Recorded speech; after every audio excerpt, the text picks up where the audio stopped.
है आपके अपने YouTube चैनल टेक्निकल विद आलोक में। ये हमारी सीरीज चल रही है टॉप 20 क्लासेस की, जिसका ये क्लास 2 है।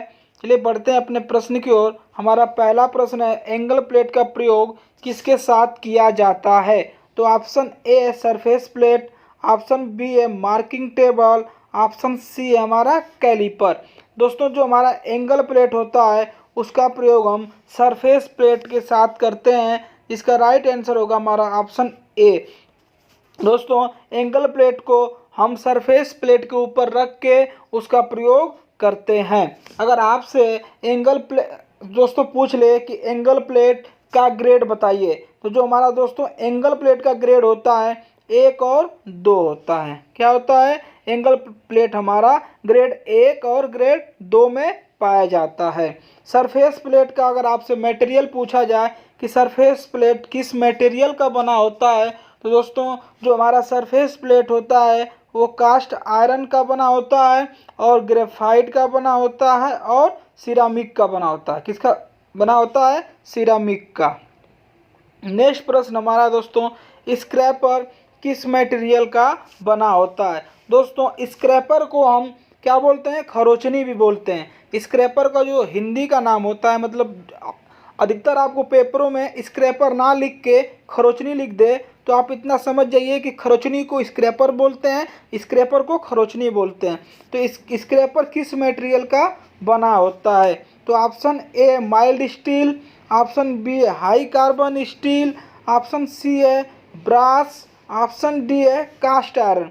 दोस्तों जो हमारा स्क्रैपर होता है वो बना होता है हमारा हाई कार्बन स्टील से। इसका जो राइट आंसर होगा हमारा option number B, high carbon steel. दोस्तों आपसे एक प्रश्न पूछ लेता है कि स्क्रैपर की HRC कितनी होती है? क्या पूछता है? स्क्रैपर की HRC कितनी होती है? तो जो हमारा स्क्रैपर की HRC होती है दोस्तों वो होती है 56 से 64। कितनी होती है?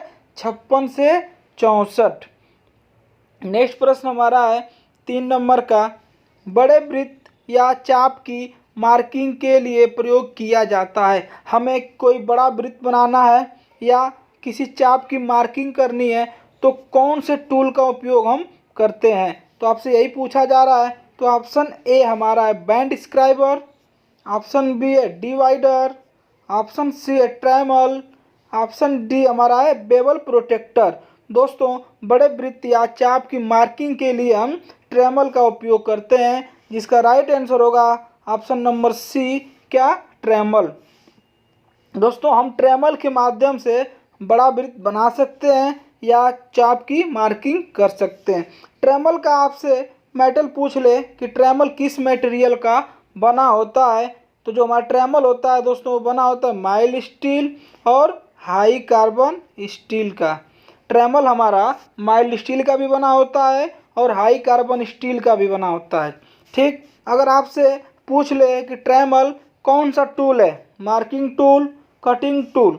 दोस्तों जो हमारा ट्रेमल होता है वो कौन सा टूल होता है? मार्किंग टूल होता है। ठीक, एक और क्वेश्चन पूछता है कि ट्रेमल से हम अधिकतम कितने डायमीटर तक की माप ले सकते हैं या बड़े वृत्त बना सकते हैं? तो वो होता है दोस्तों 1800 mm। कितना होता है? 1800 mm। ट्रेमल से हम 1800 mm अधिकतम डायमीटर बना सकते हैं। नेक्स्ट प्रश्न है दोस्तों हमारा 4 नंबर का, सरफेस प्लेट बनी होती है। आपसे पूछा जा रहा है कि जो हमारी सरफेस प्लेट है वो किस मटेरियल का बना होता है? तो ऑप्शन ए सघन तंतु ढलवा लोहा, ऑप्शन बी है ग्रेनाइट, ऑप्शन सी है ग्लास, ऑप्शन डी है उपरोक्त सभी। दोस्तों जो हमारा सरफेस प्लेट है वो बना होता है सघन तंतु ढलवा लोहा से भी, ग्रेनाइट से भी, ग्लास से भी। इसलिए इसका जो राइट आंसर होगा दोस्तों हमारा ऑप्शन डी, क्या होगा? उपरोक्त सभी। नेक्स्ट प्रश्न हमारा है 5 नंबर का, निम्न में से एंगल प्लेट का कौन सा प्रकार है? आपसे पूछा जा रहा है कि एंगल प्लेट हमारे कई प्रकार में पाए जाते हैं, तो ऑप्शन से जो हमारा ऑप्शन दिया है इसमें से बताना है कि कौन सा हमारा एंगल का प्रकार है। तो option A solid angle plate, option B adjustable angle plate, option C है box type angle plate, option D हमारा सभी। दोस्तों जो इसका राइट आंसर होगा हमारा ऑप्शन डी सभी। हमारा एंगल प्लेट जो होता है वो सॉलिड एंगल प्लेट भी होता है, एडजस्टेबल एंगल प्लेट भी होता है और बॉक्स टाइप एंगल प्लेट होता है। नेक्स्ट प्रश्न हमारा 6 नंबर का, एंगल प्लेट की दोनों साइडों पर बने आर पार स्लॉटों का निम्न में से क्या कार्य है।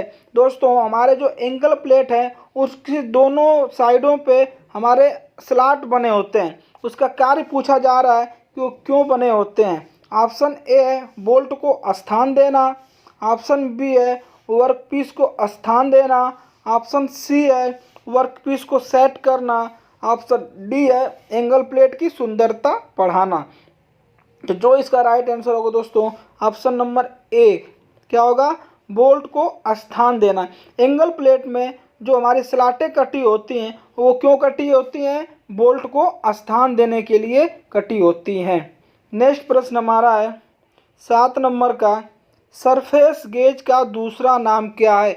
दोस्तों जो हमारा सरफेस गेज है उसका एक और नाम होता है, वो पूछा जा रहा है कि उसका दूसरा नाम क्या है। तो ऑप्शन ए है odd leg calliper, option B है स्क्राइबिंग ब्लॉक, ऑप्शन सी है फिक्स गेज, ऑप्शन डी है सभी। तो दोस्तों जो इसका राइट आंसर होगा हमारा ऑप्शन बी क्या होगा, स्क्राइबिंग ब्लॉक। अगर आपसे सरफेस गेज ना दे के स्क्राइबिंग ब्लॉक पूछ दे कि स्क्राइबिंग ब्लॉक का उपयोग हम कहाँ करते हैं, तो ये भी आपको जानना जरूरी है कि स्क्राइबिंग ब्लॉक को ही हम क्या बोलते हैं, सरफेस गेज बोलते हैं। तो हमारा जो सरफेस गेज का दूसरा नाम है क्या नाम है, स्क्राइबिंग ब्लॉक। इसका राइट आंसर होगा ऑप्शन बी। नेक्स्ट प्रश्न हमारा 8 नंबर का, स्क्राइबर का पॉइंट कोण कितना होता है। दोस्तों जो हमारा स्क्राइबर होता है उसका पॉइंट में कितने डिग्री का कोण होता है, हमसे ये पूछा जा रहा है। तो ऑप्शन ए है 12 से 15 डिग्री, ऑप्शन बी है 20 से 25 डिग्री, ऑप्शन सी है 30 डिग्री, ऑप्शन डी है 45 डिग्री। दोस्तों जो हमारा स्क्राइबर का पॉइंट कोण होता है वो कितना होता है, 12 से 15 डिग्री। कितना होता है, 12 से 15 डिग्री। इसका राइट आंसर होगा ऑप्शन ए क्या होगा, ऑप्शन नंबर ए। नेक्स्ट प्रश्न हमारा 9 नंबर का, स्क्रैपर करते समय स्क्रैपर झुकाव कोण कितना रखा जाता है। दोस्तों जब हम स्क्रैपिंग करते हैं तो अपने हाथ से जब स्क्रैपर को पकड़ते हैं तो उसका झुकाव कोण जो होता है वो कितना होना चाहिए। तो ऑप्शन नंबर ए है 20 से 30 डिग्री, ऑप्शन बी है 30 से 40 डिग्री, ऑप्शन सी है 40 से 60 डिग्री, ऑप्शन डी है 50 से 70 डिग्री।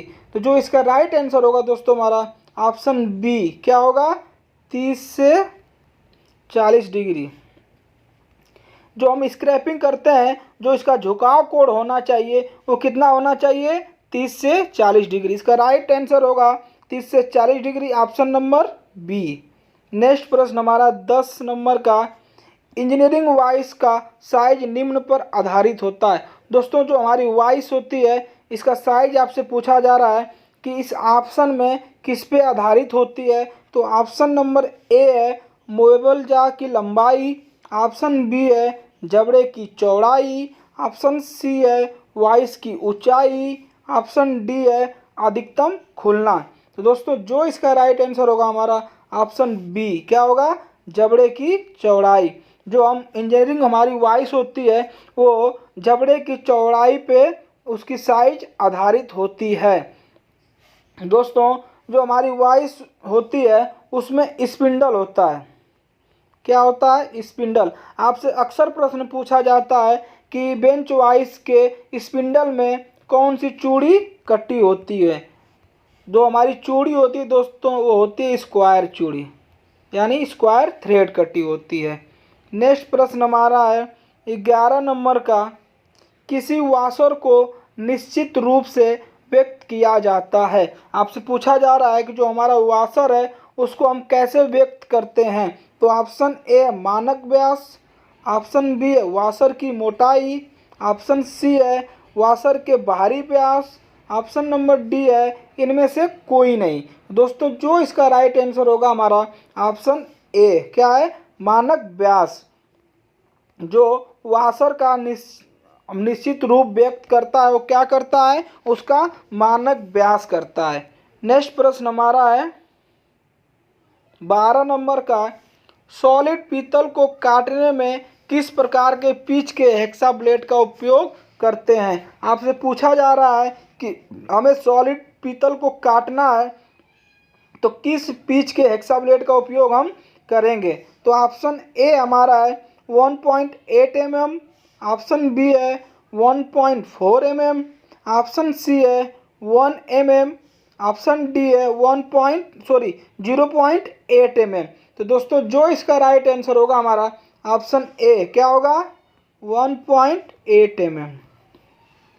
इसका राइट आंसर क्या होगा, ऑप्शन ए 1.8 mm। दोस्तों ये आपसे क्या पूछा है, पीतल को काटने के लिए, सॉलिड पीतल को काटने के लिए 1.8 mm होता है। अगर यही आपसे प्रश्न पूछ ले कि माइल्ड स्टील या कास्ट आयरन को काटने के लिए पिच की जो हेक्सा ब्लेड होती है कितनी होती है, तो होती है दोस्तों 1.4 mm।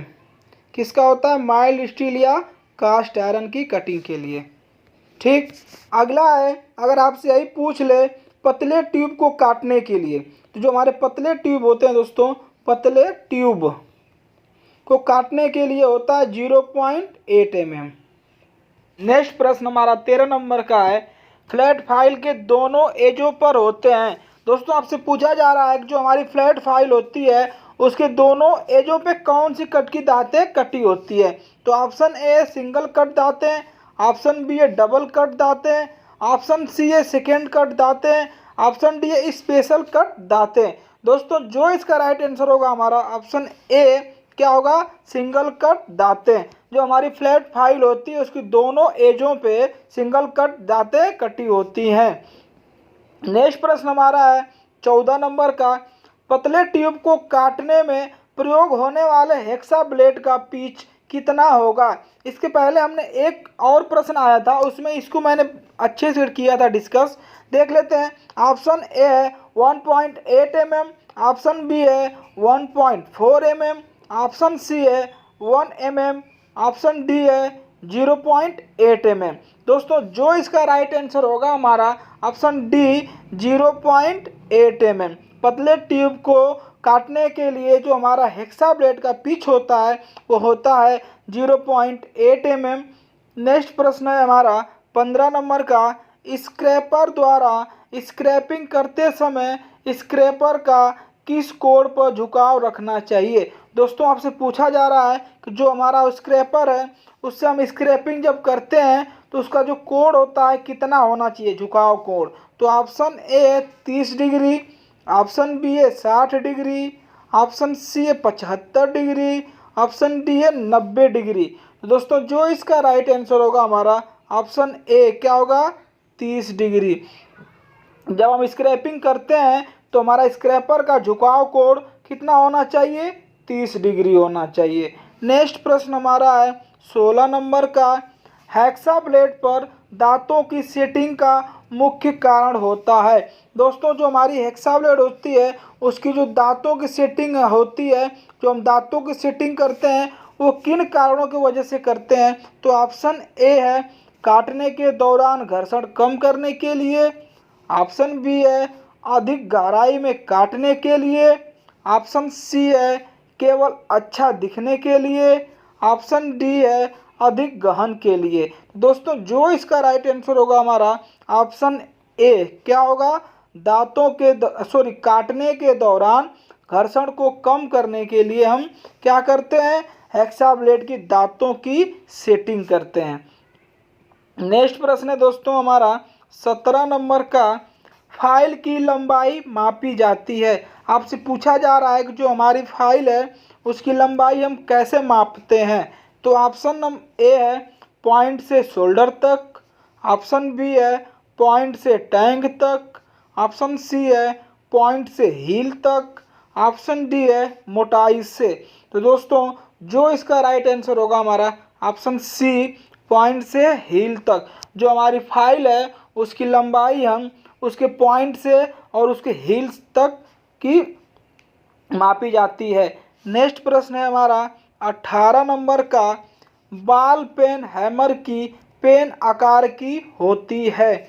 ऑप्शन ए है गोलाकार, ऑप्शन बी है स्क्वायर, ऑप्शन सी है सीधा, ऑप्शन डी है क्रॉस। दोस्तों जो इसका राइट आंसर होगा हमारा ऑप्शन ए, क्या होता है, गोलाकार होता है। एक आपसे प्रश्न पूछ लेता है कि चिपिंग करते समय हम कौन से हैमर का उपयोग करते हैं। तो दोस्तों चिपिंग या रिविटिंग करते समय हम बॉल पेन हैमर का उपयोग करते हैं। क्या चीज़ करने के लिए, रिविटिंग और चिपिंग करने के लिए हम बॉल पेन हैमर का उपयोग करते हैं। अगर हैमर का आपसे मटेरियल पूछ ले तो हैमर का मटेरियल होता है high carbon steel and cast steel. क्या होता है, high carbon steel and cast steel. Next प्रश्न हमारा है 19 नंबर का, बेंच वाइज की ऊंचाई कारगर की खाली स्थान ऊंचाई से बराबर होनी चाहिए।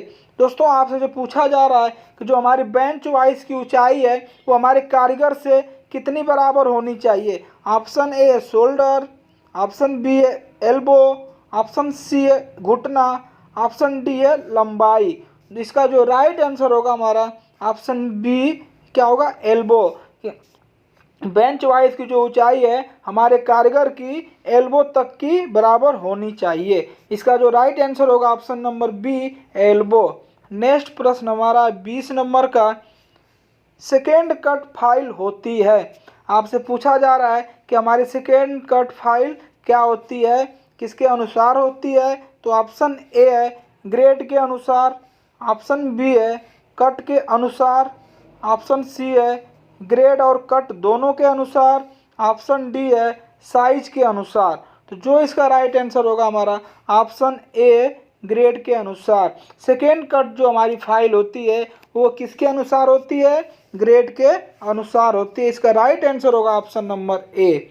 नेक्स्ट प्रश्न है 21 नंबर का, साधारण हेक्साब्लेड की लंबाई मापी जाती है।